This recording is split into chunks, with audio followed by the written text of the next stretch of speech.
dòng xiên là cuối chẳng liệt chẳng tí cứ tiếp phong dịp mát chùa lúc này nhà xế gì lì pe nu pe tên có mùa vinh trò là dễ tôi mua xì lúc này cứ tìm một giờ đó pe ta xế cứ cha cứ tìm pe sẽ đâm một sách chùa xế pe tên có mùa vinh trò nhá pe ta xế pe này lúc này ở dễ chỉnh tàu nữa là gì thì chỉnh tàu nữa pe sẽ đâm một sách chùa nữa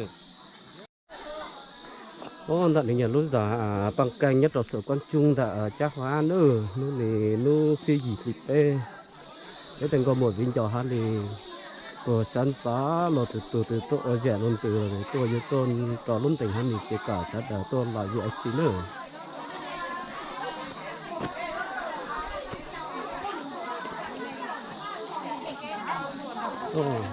lá sẽ xịn quá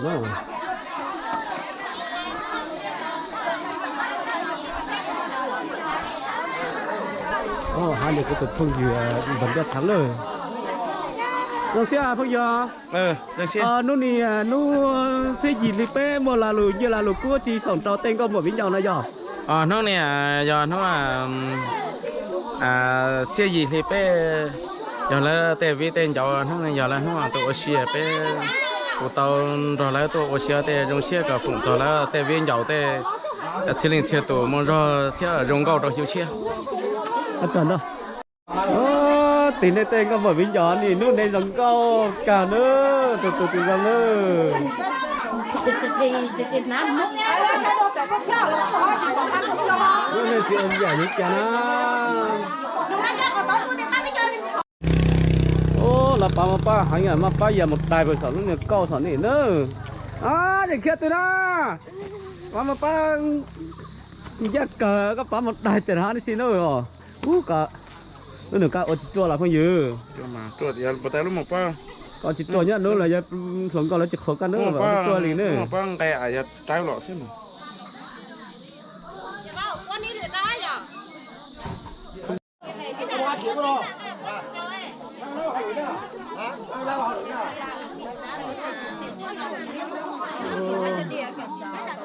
nó này cha trên đây là ở do mà tiền nữa cả ban địa ôn nữa rồi nè luôn có sao quá đây chỉ cả ban địa ôn à đúng rồi này cho bọn nó sái nữa này này bây giờ trên đây là phải ôm bẩn á cả ban địa ôn à nó gì chị nó tên có một viên dầu rồi luật nuôi chắc trên đây ở chế một con dầu tải ban địa ôn thế nào sao mà lại cái bản địa mua là nhất là chỉ chạy luôn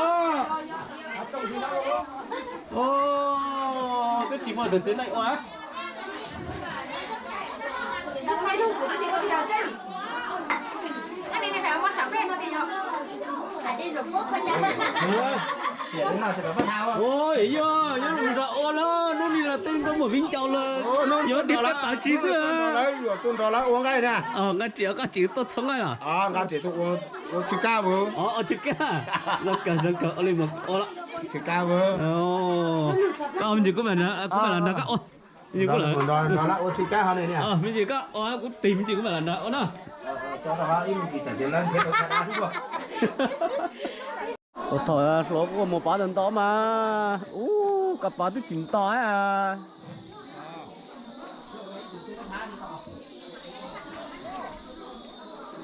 bả thế à nhất chả nó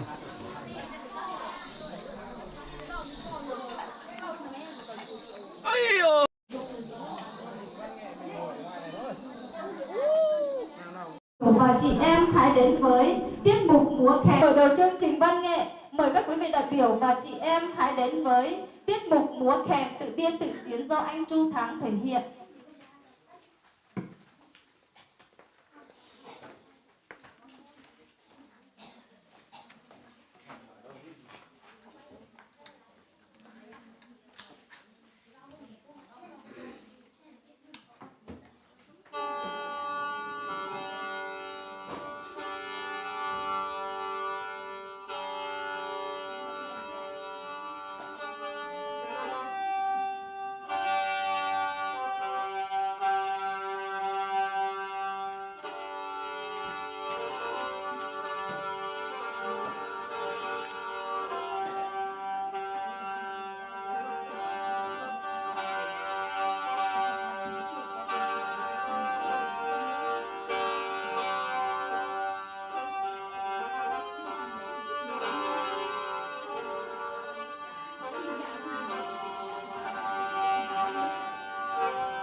tu tê yo cu linh địa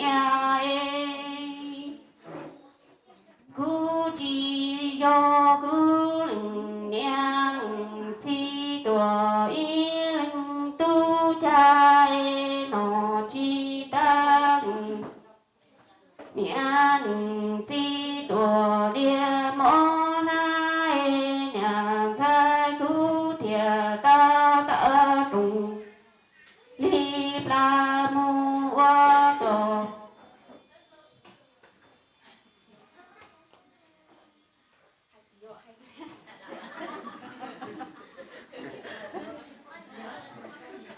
ye tu te yo cu linh cu sinh du lo wa có ý linh mê không sai na chi nho linh chi mu tòa la lu mê ti e gung đo có nho lo chi tia la ý hi e gu thia ta ta trùng mô bi gu lu mê tình chúa lo tình hi e gu tia ta cha nia che chi mô ta nia chia lo la ý chi mô nia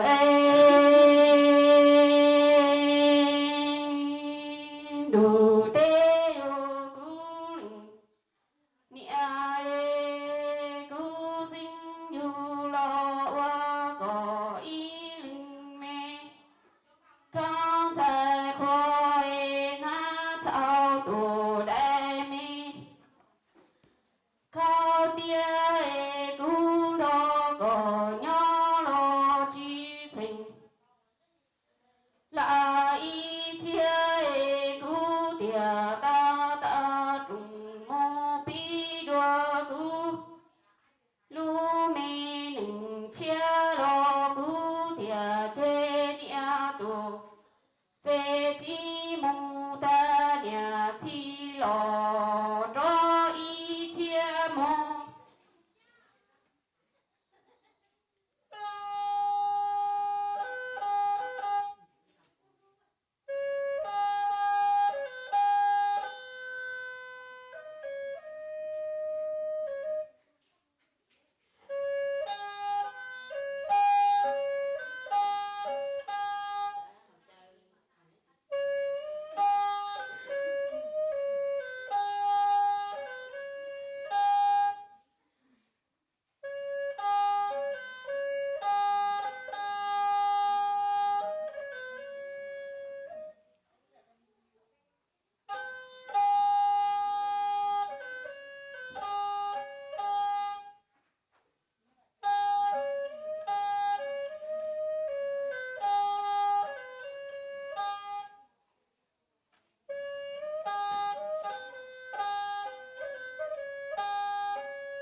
我中中是但多利亚涅波玛伊说的把灯把宝汤出太多滴答中哦。anh em chỉ có lại chỉ đến điểm nào ạ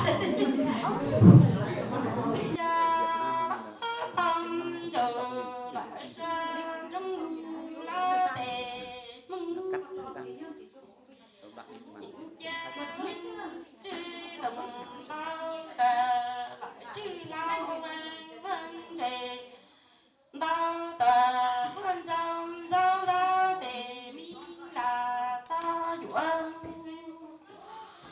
chúng nó bị dân nhà lâm chúng thằng cho tờ si cho thế nhớ sa đò sa dính tờ xin chi lo ra nhớ dân si tản thôi tư mi cho bản đồng tư tờ ý quê cho là cho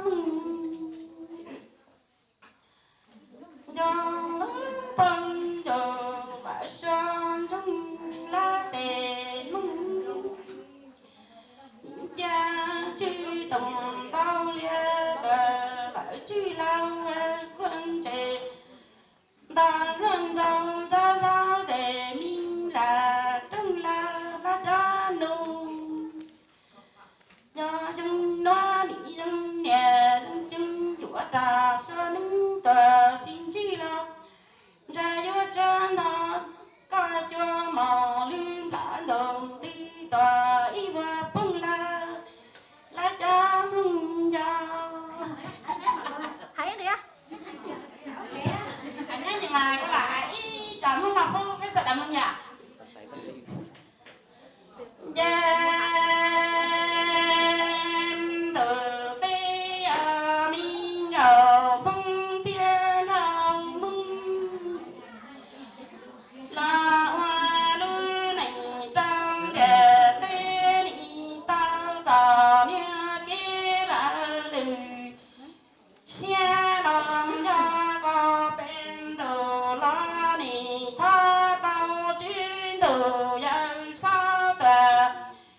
đông gia sinh ti chờ cha bố mi hao tò lại hao bị nì tòn toa lưu chạy lần đầu cú trên gia đi rồi trong một hoa tao bên đầu làm giống trẻ tim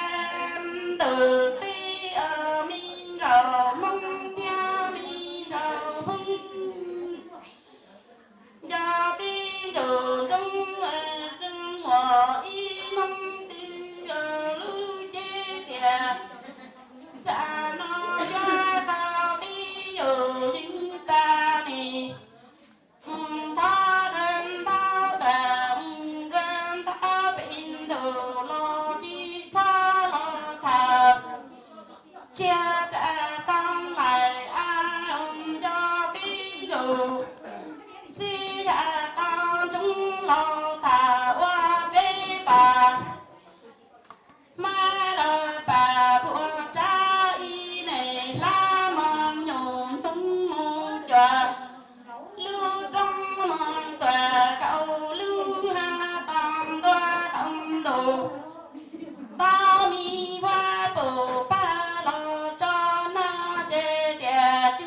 ca chi li liệt trong tiệt tây nó mong cả mò mu tòa giá chi nành nô nè tu xa oan lò nó mò y nông tư dên bà xin chú ni là câu tí lù lia kê ni mung tha đoạt ta bên đầu lo chi cha lo thà minh ơi ta ghé lại lù xa ni cho ta chủ si ra ta chúng lo thà qua cho mi bà cô là gì cho lại nhỏ tiền lý chi gia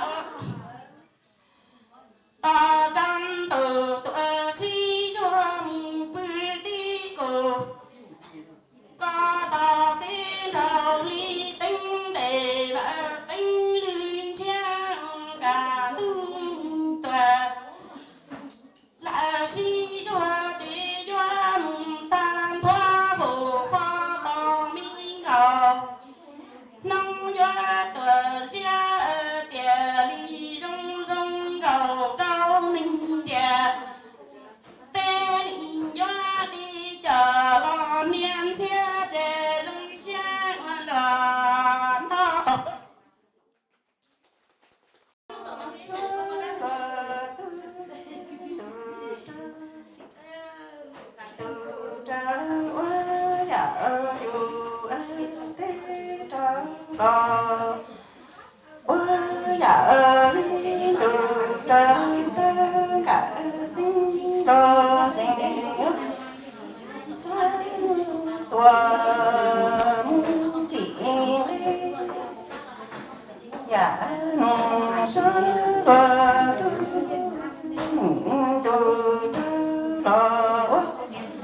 dạ ơi thế trở dạ ơi dù tu trở tất cả sinh đó sinh sẽ đó chỉ nô ni dạ nô sơ lo tu cả tu sơ dinh cả sinh đó sinh nhớ sinh ba đi tổ chú hòa chúng nhà đặng chính phủ bên cho xe lại cho sư mù cho nhà đặng chính phủ nhớ ua đi bọn đò tư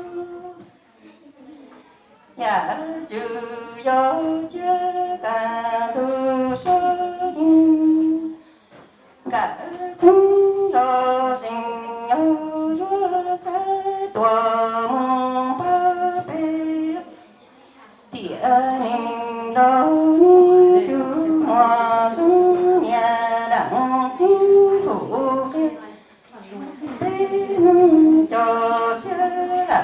cho chữ du nhà đặng chính phủ tua qua ý kinh dạ nó sơ loa tu cả tu sơ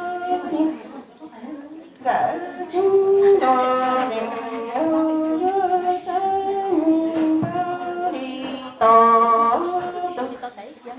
to tê đồ ta trong rơ đông địa tía ninh lộc ni chư mò sung nhà đặng chính phủ bê mông ngon tệ to xe địa đi mò rung gió ni kê đi tía ni ya chư ya ca tu sung sinh độc dình yêu cho sân ba to lo ba bê tu to bê lo la trong chùa ba bê mong gì tu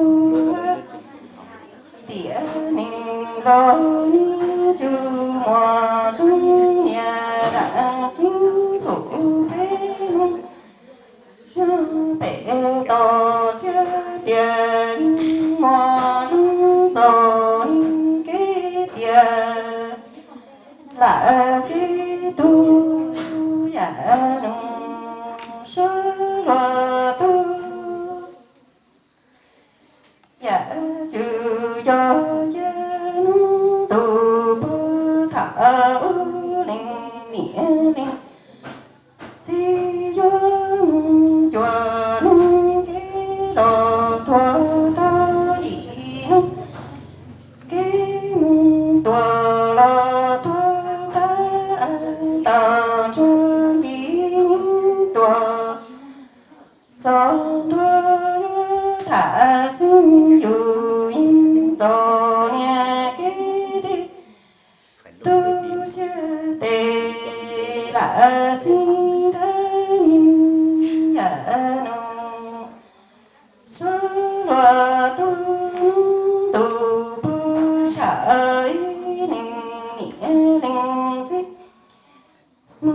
chùa nung cái lò là tua ta dị nung cái tua tua tua tao cho chỉ tua gió tua chữ cho thả sinh dù in gió nghe cái đi tu siết tê là xin tu giả nông sơ loa tu tía ninh lo ni hoa cờ chư ta nhà đặng chính phủ gió ni cái đi tía âu yo cho nhà đặng chính phủ lu công mình y cha tu đã đi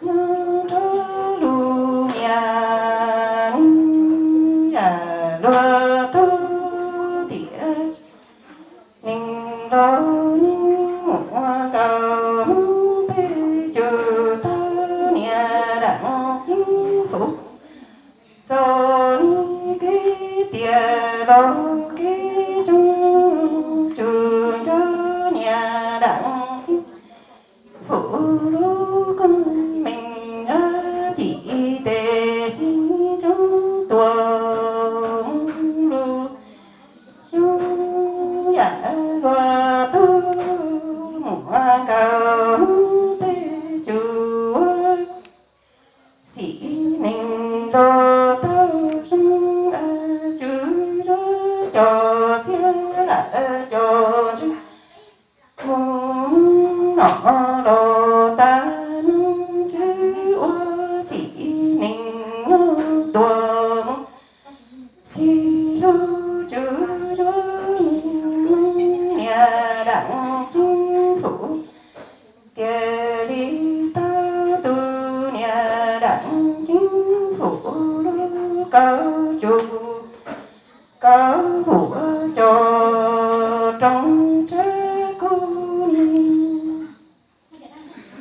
già lúa tư tỉa ninh lô mua cờ chú sĩ ninh lô tư chú cho xưa lại cho chữ một trơ nọ lô ta trơ chữ tiền đi ta đi nọ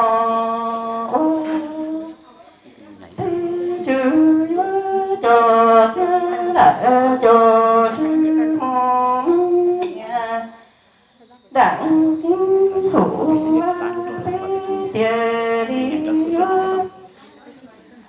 ta tu nhà đặng chính phủ cơ nhà xây tông của như trớ đủ cho đi ra tu giả nông sơ ra tu ngoan cả bê chữ như tê tụa xin chú chữ cả sơ dinh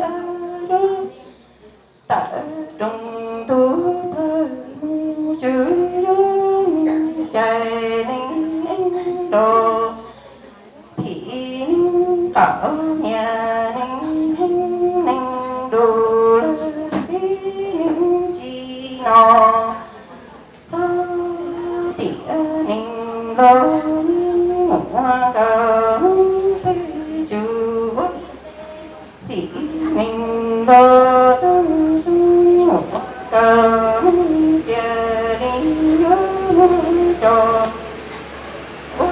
bà đủ sơ đi chia hơi đông đủ đơ trơ rồi chia tô đồ cỡ bê nó giả nó sơ rồi tu chú do cha tỉa ninh đô ninh một hoa cờ bê chú ta trong lá nhớ chạy ninh anh đồ thị ninh cỡ nhà ninh ninh đồ là gì ninh chi nó ra mùa cờ chúa sĩ ninh chân đồ đã đi cho bà lúc xóa cái đi chia đông đủ đã trao đua chia tô lò cỡ bê bơ tê ta ni dê xóa sĩ linh thức bơ chỉ chúng tua trao đua bơ chỉ cho ni cái đồ đặng chính phủ chư chúa gì ta bất tu đề nã sê sê dị kinh tua lo dị giang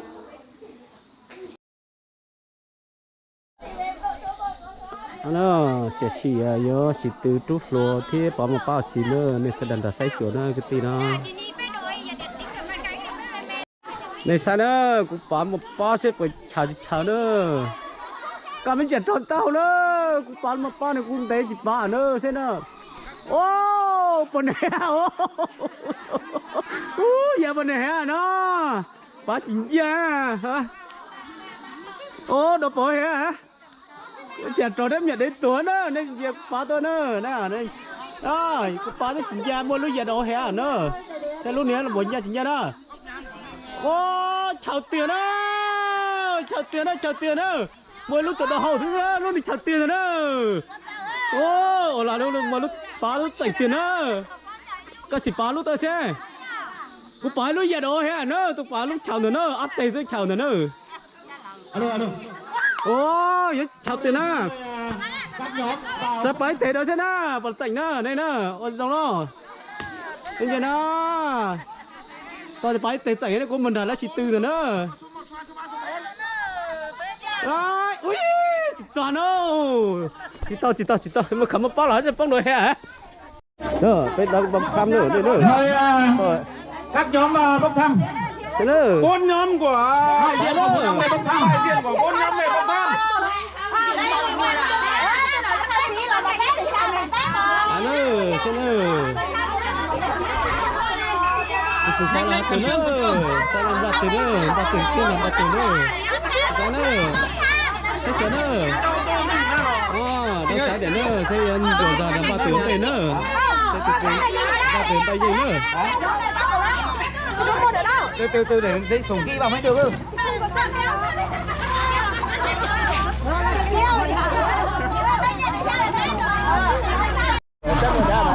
Sẽ chỉ từ nữa này sẽ chuẩn nó chỉ từ một giờ đó nữa ba từ một giờ đó nữa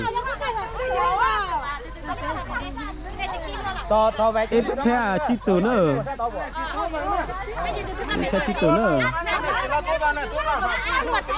vậy cho xem được từ nó làm để nữa này sẽ chuẩn nó cái gì nữa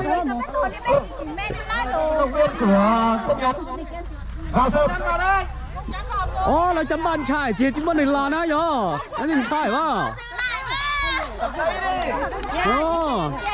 chắc tận đi là sẽ chỉ cua tọt nữa chắc cần nữa chút tiền nữa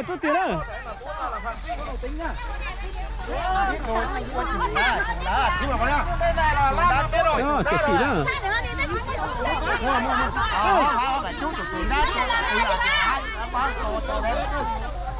คุณจะเชื่อปอสอนนี่เนาะใช่ตอนนี้ใช่ตอนนี้ปานเนาะอาเชียสิเนาะ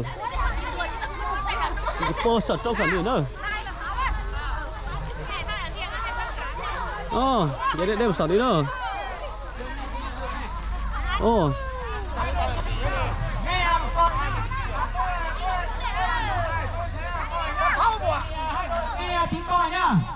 จะสิตัวเนาะ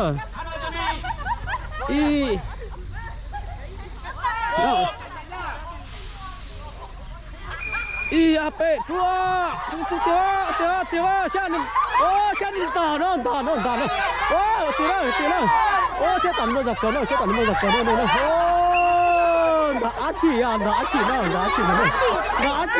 đã chỉ lại té đã chỉ rồi chết nhưng mà chút đâu chết chịu chả đi ơi chăm bao tản nhiều cú nhân này cú lũ già nữa đến bàn để hát xịt nữa bao tản bao giặc cờ nữa từ từ nhá hai đội chú ý nhá 1, 2, 3 xem nào chỉ bao giặc cờ nữa cố lên tiền nữa xem tiền nữa hành nữa tiền nữa ôi ơi xin cho hết cân nữa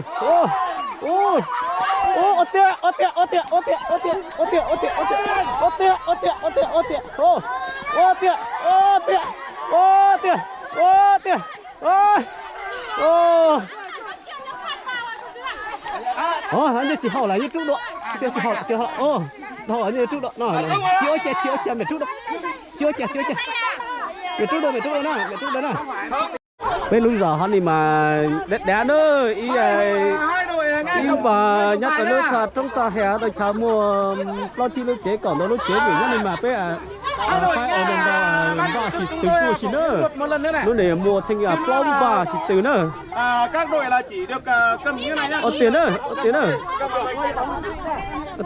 không kiếm gì sỏ kiếm gì dọc cái kính nữa dọc kính gì nữa chủ sáng xiên nữa dọc kính lên nữa dọc kính nữa không được cầm vào đây nhá tông lúa là tông nhà tông tổ chỉ là tua thán này vậy cứ tìm một ta xiên thì chỉ làm một chỉ tu ở trên đó thì ta có cái chả trung nhà chả đó nữa chả ở chỉ tức là gì chứ nào hai đội chú ý nhá chỉ nó đây sẽ chuẩn nào hai đội chú ý nhá tinh thần nhá không tính này không nghe đem vào đây mà pha tao làm chiên đó nào hai đội chú ý nào 1, 2, 3 ba tản đi giật cờ nữa bắt đầu hành nơ tiền nơ ô chắc là lò đó xí kia rồi nó ở chén à Tỷ số 1-0 nghiêng về đội Phan Ghẻ. nó sẽ giờ thì ăn nè tôi giờ thì ăn nè sẽ chén à tiền ô một rồi yêu xí tiền ô xí tiền à bắt đầu đi đó nè chỉ bắt đầu đi xí anh này ăn rồi bột tẻ sư nữa như các sư thì tôi thì bà sư thì sư tôi nữa nè sẽ nhà chén nữa này sao được sách chỗ nữa Nào hai đội chú ý nha. sẽ xí nữa Hai đội chú ý nha. 1, 2, 3. ôi ba tiền một giạt rồi nữa tiền hành rồi nữa bột tẻ sư tiền nữa đủ tiền hành rồi nữa dưới tiền nữa đó tiền nữa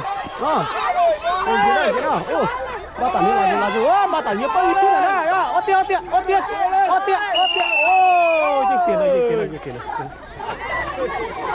sẽ chỉ chặt trú rồi thì ăn đồ sẽ đi bộ dinh nữa này nữa tôi sẽ đánh chiến đâu đó sẽ bật tay sư nữa tuổi Hai đội chú ý nha. sẽ xí nữa tu đó nữa sẽ xiên nha nhớ bao nhiêu sư nữa ô tiền nữa tiền nữa hành rồi nữa tu tiền nữa ô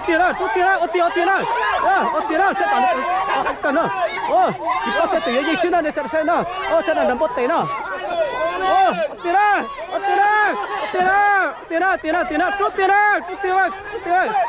yêu tiền nữa xin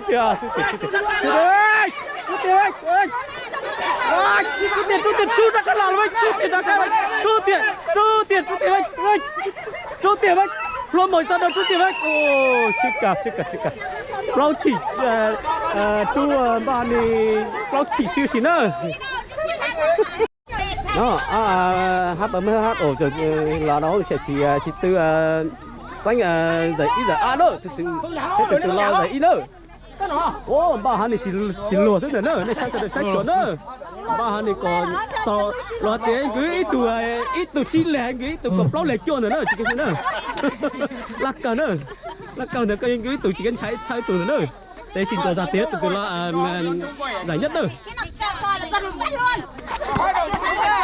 sao nữa Hai đội chú ý nha. Iap đây hôm nay đó là hết ná đâu Hai đội chú ý nha. đâu đủ rồi đâu ô màu dù đó tiền ra cái là nữa chút tiền là nữa chút tiền vô chút tiền đó sức kiện tiền ô làm ba tặng cũng mới giặt tao nữa ô sức kiện này mẹ trút rồi tiền ăn đâu chịu chén à mẹ trút rồi tiền ăn nữa nên sẽ chỉ tao đi trút rồi tiền ăn nữa hành cờ nữa ba này hành cờ đấy sẽ chỉ đó nữa đấy Đội này kinh nghiệm không? Có đâu à. Này danh cái tên này này chút tiền nữa làm đến đó nữa Khẩn trương. Bên cho tàn cho gió bên lưỡi gió. Chỉ sao buôn tao mà này một tà lấy cả thì chế là mẹ xe giặt ở đây đó nữa chút tiền chỉ có chén rồi có tiền rồi Hai đội nghe nhiều lệnh còi của tôi nhá. Rồi. ta cứ nữa không tính gì hết là giá nữa không tính gì nữa sẽ chỉ nữa Hai đội chú ý nha. sẽ chỉ nữa IAP nữa chú tiền đó có tiền nhanh đến có tiền đó chút bao nhiêu nữa là dùng nữa ba tấn gì chút nữa chút tiền đó ba tấn đi là dùng nữa có hay cả nữa ba đi một tiền nhanh nữa chút tiền là trời ít nữa trời nhất nữa là nữa chút tiền nữa ba này con nữa khẩu đập con này cái kể nữa chút tiền yêu là tiền ơi chút tiền ơi là chút tiền ơi ô ta tiền tụi chị tao chén nữa ta tiền nữa ô tiền nhân như chưa ôm ba ta con ta chút tiền ra cái lò ấy chút tiền ra cái lò ấy ôi chút tiền tranh thủ ấy cho ta mất đâu để chút tiền ấy ô xin cho chúng ta tiền sao á tiền xin ô nhưng mà chút giờ tịt bé tiền mẹ chút giờ tịt bé đó nữa mà ta tự danh cờ nữa ta nữa danh ta tự kéo chính danh cờ nữa danh là nơi nên là Như vậy là thông nhận nữa đã chút giờ tịt bé nữa số đang là 1-1. Bây giờ chọn sân không? đó tiền đi sẽ bỏ sai chứ sao đó Nếu mà phải bốc thăm, nếu mà công bằng phải chọn sân. Hai đội có chọn tiền đi tiền quyết định nữa danh sư là nhất nhì nữa có chọn sân không? Chân đi. Nhưng mà hai đội cần Bên nông này thì ý gì nên là những cái chỉ hậu chia người mà trà xanh nữa nè. Trà xanh nữa hết từ là sao chết từ nữa. Trà xanh nữa nên có thể trà xanh nhá chả nữa. Thằng đây bao bóng của lên trà xanh. Tụi này tụi xanh nữa. Tụi xanh nữa. Trà xanh nữa nữa. Đó. Trà xanh nữa. Cao lù lúp bảo là hai lý đâu cao ổn đấy chả tảo nó bỏ nữa. Các từ tao là từ phát này gì đó. Tao cũng đấy được quyền chọn phân. Dạ cả lên đây. Quê dài là quyền chọn phân được chọn phân. Chọn tỷ pha từ. Sai nè. hai đội trưởng về đây bốc thăm. Quê dài là chọn sân nha, khắc chọn nha. Quê dài được chọn sân. Còn ngắn là Cô Thản à, em chỉ này từ từ đối cho tao tổn thế này mà quên chọn giúp pha từ. Thẳng dây mới được. Từ từ kéo là Gì là cái này. từ từ cho tao tổn thế mà quên chọn pha tỏ hoặc pha nào này nữa, hiểu tao. Nào hai cho đi. hai đội trưởng nào. Đó, trà xanh nữa này, xe từ nữa, trà nữa. Bên này chọn. Xe này là sai. Bên này có quyền chọn ở bên nào? Có sai xe từ nữa. Xe tản một tí nhanh nhát là xe tản nữa. Thế thì bên này là được que chọn, que dài có quyền chọn ở bên này nhá. Đây là công bằng nhá, không phải là ngẫu nhiên nhá. Đó, sẽ xín à. Vào đi. Ta sẽ đó nữa, tiền quyết định chia cài. Chỉ tranh là giải nhất nữa. Đây là trận đấu tranh giải nhất nhì nhá. Thì quyết định nữa, nhất nhì nữa. Là trận quyết định nhất nhì nhá. Nào hai đội. Đó, tạc cứ nữa, sẽ xỉn lòng nữa, hay là bao nữa. Hai đội nghe hiệu lệnh còi của tôi nhá. Nào chuẩn bị. Sẽ xỉn nữa. Đu lại. Ô lên. Ốt tiền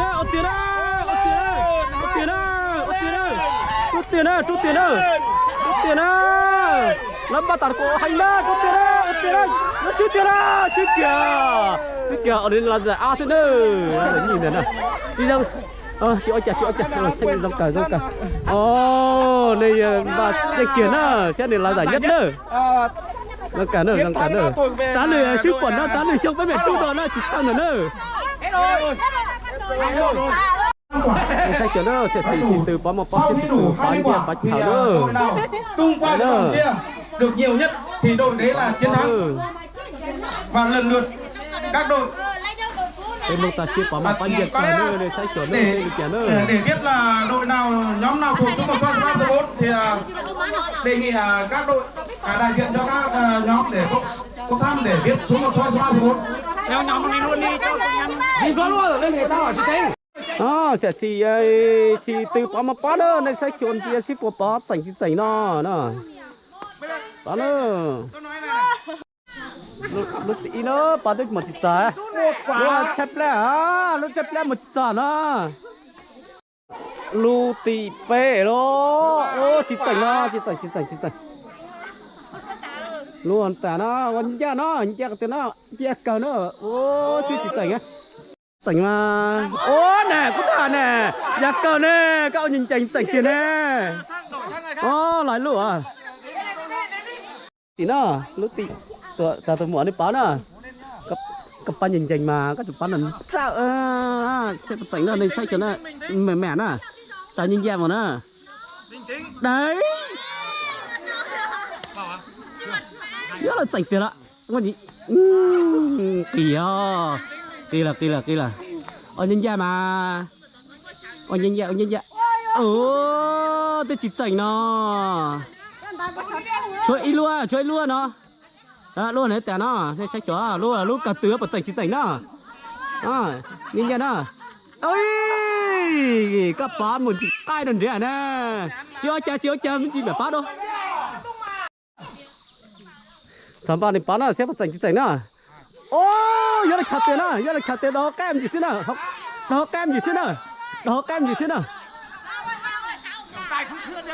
khảo kem gì thế nào giờ là chảnh tiền nào Bảo ơi thì tao khảo kem gì thế nào chảnh đó kem gì nữa chảnh kem nữa thứ ba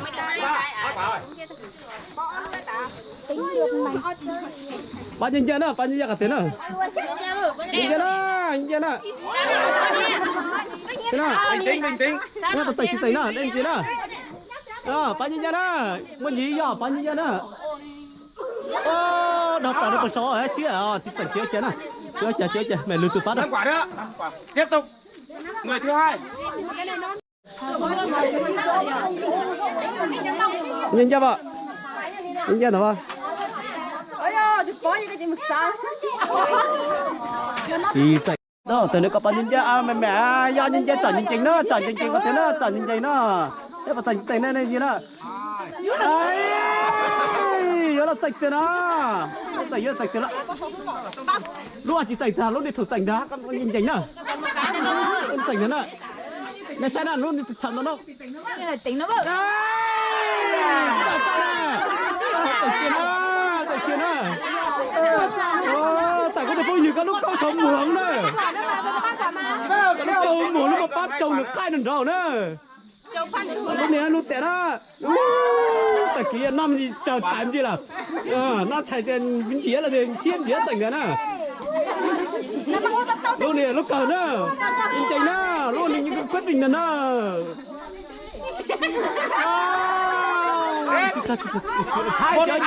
hai trên 20 chưa Ai số 2 à? Lúc này. bây giờ một phít tả đi thôn đây có ba bát ra cờ nữa bát rồi bây giờ giải chi này hay yếu bây giờ giải chi nữa này nữa bắn ra cờ nữa yếu giải tiền nữa yếu giải tiền nữa 2 quả rồi.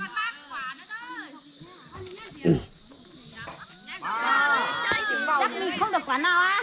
nào lưu ý là các đội có quyền chọn quả bắn nhân ra đó tung quả nào thì tung ôi thật tiền nữa thật tiền nữa Con một quả nữa. chạy nữa hai quả này nữa đủ nhá bắn nhân ra đó ôi thật tiền ôi yếu trồng mà tiền đâu đâu cái kia Kè là kè thâu là xí thâu là.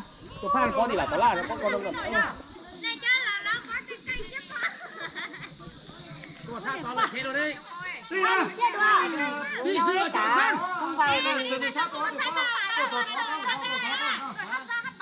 cho biết từ mùa minh pa thế chả nó bên kia hộ nhặt còn sang bên này nhá chạy nó nhưng cứ thử nhất chạy nó bắn chỉnh cờ nó từ mùa này nó bắn chỉnh cờ nó cứ tùy tất cả này sẽ chuyển nó thế mà chạy nó để chém gì trời tao hổ đúng không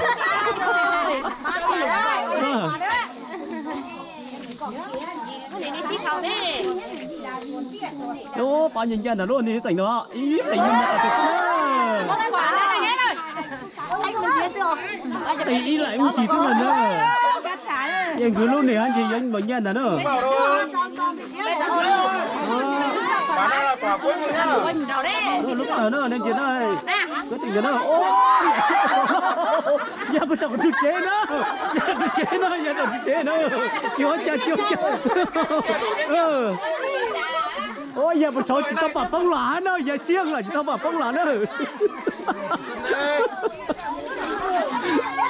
ôi giờ sạch tiền nó nhớ sạch tiền nó lại lử nữa nè nhóm này còn 5 quả đó tôi vào mình có ở chi đưa cái này hai quả thôi lụ nữa chỉ sạch nữa bắt chả nó bắt tiền nó hỏi nữa tỷ pê đó chạy kiên rồi đó chạy kiên rồi đó bán chặt cả đời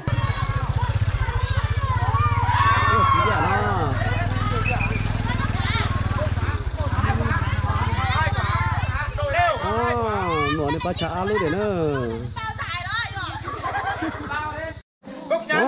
số pe đổi này nó điểm xin tàu nữa bán chả thôi giả nữa bán chả thôi giả là nhớ bán chơi quyết định em mua đổi từ danh sư nữa đổi từ đổi là giải nhất nữa thì sẽ nữa sẽ dành tới nữa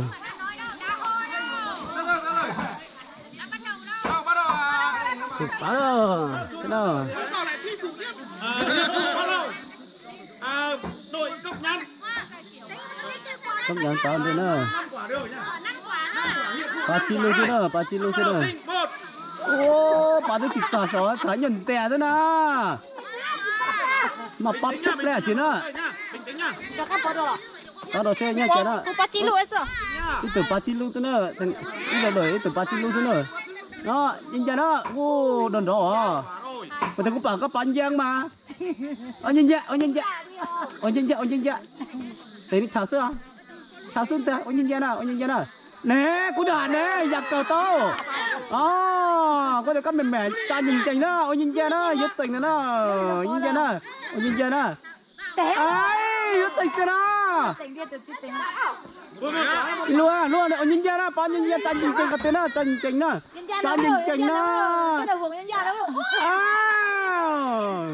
mẹ con xin nữa lấy luôn nhìn chả đó sẽ có từng phản ứng thế chả đó nhìn chả đó nhìn chả đó cha nhìn chành mẹ phá do nhìn chành đó nhìn chành đó nhìn chành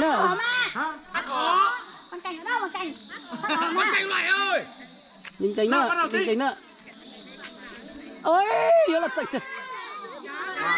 ý lượng đó nó cái ăn à xem nào lúc này tính ra đây sạch rồi đây ô kính là chả nhìn ra đó chả nhìn chành cái tên đó chả nhìn đó có thể bán thịt giò nè ô tè nhà luôn nè tức là chảy luôn ô chỉ là chả tôi là đi bán rồi có sẽ trở lại sau là sẽ chuyển viên đó hai mình nhắm một gì nữa bán một gì sẽ thành chẹt rồi nữa đây gì sẽ nào bắt đầu bán rồi ui là sạch thế nào mẹ quá sạch thế nào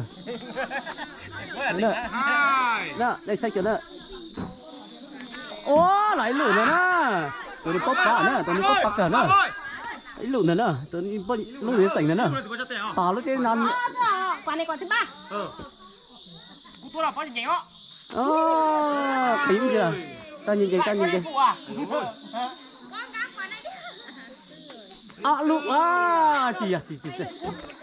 đi luôn ô mà tuổi đi các bán luôn chở là cái dinh này nó giờ cờ nó có bán luôn tại cái dinh đó đâu chiếc tấm mệt quá rồi từ này hoa đâu từ này hoa từ bán đó nữa tiếp tục đi luôn ý từ bán luôn á ý từ bán luôn á phải ba cái đi ba quả rồi hả vẫn ăn 5 cái này nhỉ 2 cái thôi luôn này hai nè hai rồi tiếp tục chơi hiệp vụ bắt đầu tính nha tao bao nhiêu xuyên nào nữa nè tao bao nhiêu xuyên nào bán luôn trời hả nữa nè tao đây rồi lúc con số tỷ gió là chảy nó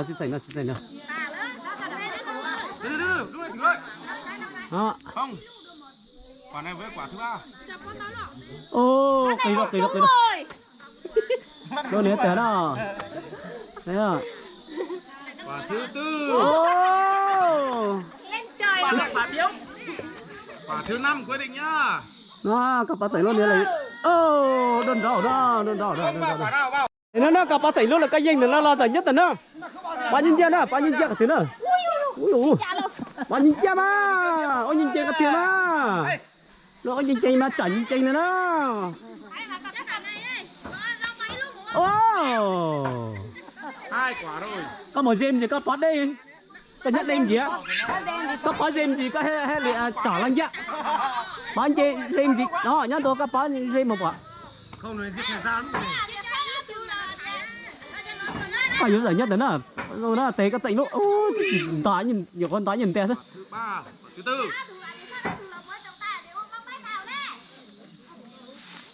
ô thế này thì tiếp tục Không một quả nữa mà, một quả nữa mà. Cho luôn mà. Ném lên ném. Toán luôn nè. Ném một quả nữa. Cả này đứt dây rồi nó. Quả cuối cùng quyết định hy vọng ở đây. Đấy. Ở đây. Chỉ sao cả khối giọt trâu to có chiếu chả. Chỉ sao bán đi chả. Đâu. Chỉ xảy đâu. Ô, phá xem nào. Ô, phá xí cả lại chuyện nào này nữa. Nhưng suy là chỉ ở trà nè. Ta lại cho mày xin chít đó nè. Rồi nó cái nhân dòng nữa. Ta lại cho mày xin chít đó nè.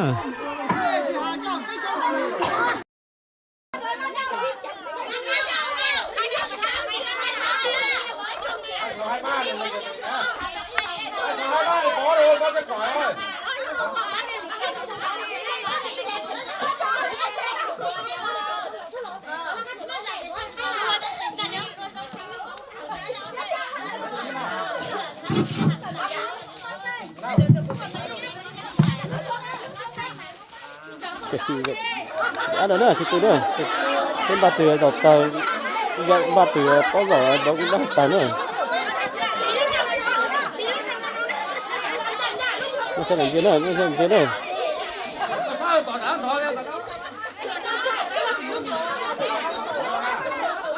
Nó sẽ làm gì nữa, làm gì nữa. IAP đó.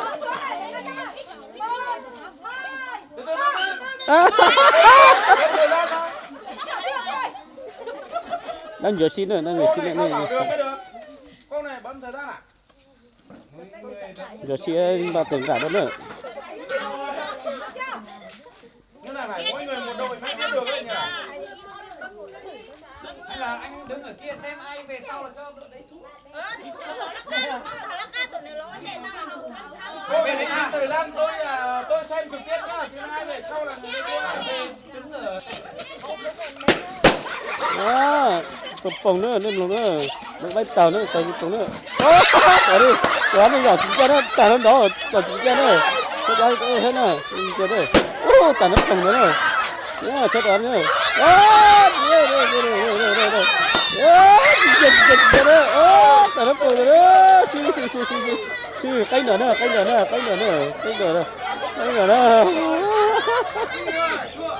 giờ chả nữa.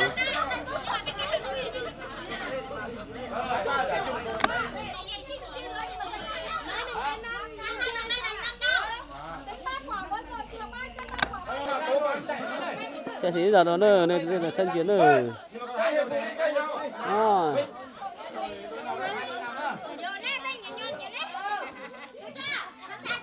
Xe xí nó, xe xí vào chị. Đó, xe vào sân chiến nữa. Đó. Đặt cân nữa. Đó, đặt cân nữa.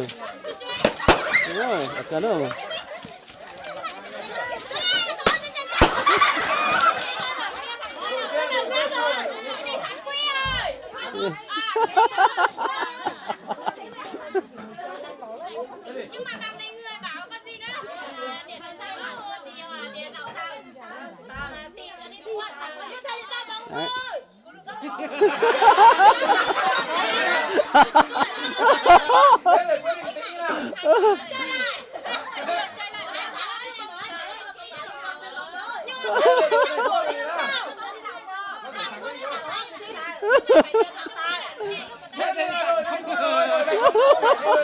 Không phải người phá thì đội này thua rồi.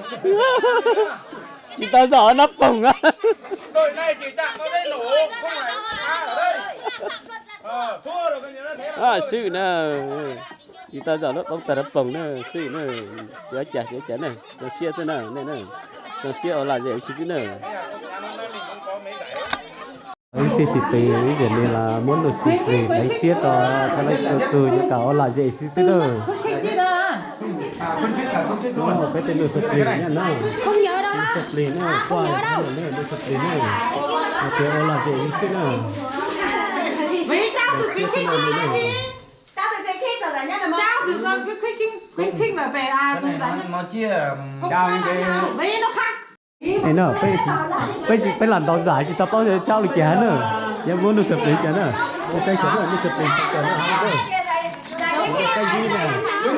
khuyến khích của môn nào môn nào.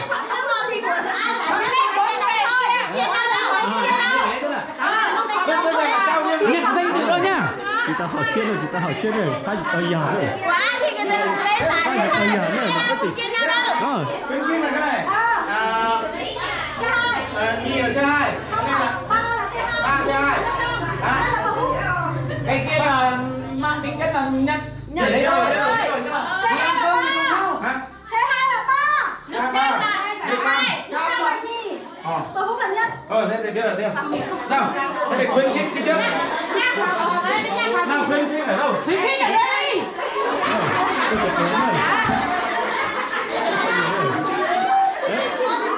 Nhì. Gì đó. Ba. Nhì là cao. Nhất là bún. Phát rồi đấy.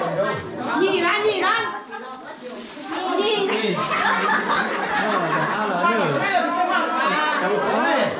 Ở đây là hết đấy rồi.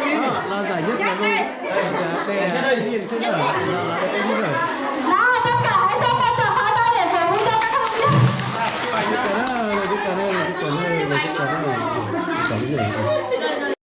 Cha này phá mà phát xét đấy gì thì là lấy một sập liền đó. Tao như này cho. Gì đó? Đó. Để cầm cho. Đó, cha từ đó. Anh phá mà phá đó. Là phá xét tiền đó. Ý gì thì là tôi phá gì thì phá giải đó. Đấy, là cái gì đây này, quý tài nhiên à. Nhất đây. Giải nhất là ít bỏ thiên đó, ít bỏ thiên à. Bỏ thiên đó, với chị tính ở mua nhiệm. Vâng, tất cả hãy cho con chào pháo tay. Mình cứ nói đi nữa. Tất cả. Nó sẽ cả nữa. Ý vậy này muốn được sốt thì từ tốt luôn đó. Sau đây xin trân trọng kính mời đồng chí Hoàng Thị Vân, Phó Chủ tịch Hội Liên hiệp Phụ nữ xã lên trao giải cho các Đó mà muốn được sốt thì sẽ lá nữa. Thế nữa, muốn nữa. Đây là tiền đó. Tiền nó xét tiền đó. Quay phim nào. Khuyến khích ở đây. Cua ở đây. Tôi xét tiền đó. Bắt tay vào đây. Bắt tay chưa ta? Bắt tay à. Mà tại chỉ chú thua mắt thì bắt tay như có mắt thế thôi à. Ấy. Ấy.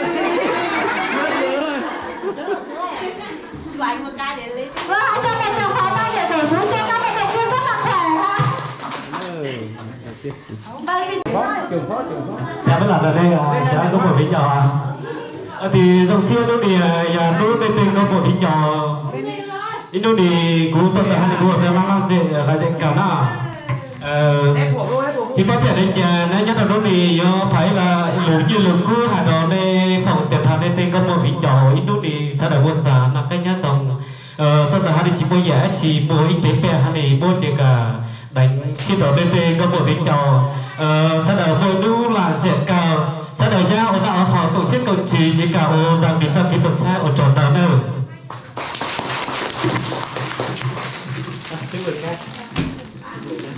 Có từ tôn không này. Này. Tự nhiên. 2, 3, nhìn vào đây.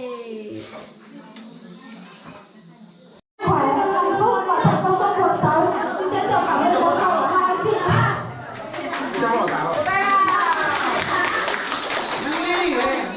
Kỳ này ối ta kỳ si từ ha ta chào thẻ mà tên luôn còn một dính giỏi giờ này ở sụt xía sau đó là số nữa sau đó là số kia cả cầu xe cộng dư nhớ anh ạ không có lỗi nữa sau đó là xe cho nên tên có một dính giỏi nữa nhát đó đọc lúc già của này nhát đó lúc cái nó khư hành thì sau đó một giờ là cái nhát dòng xe này nữa và chẳng đó nữa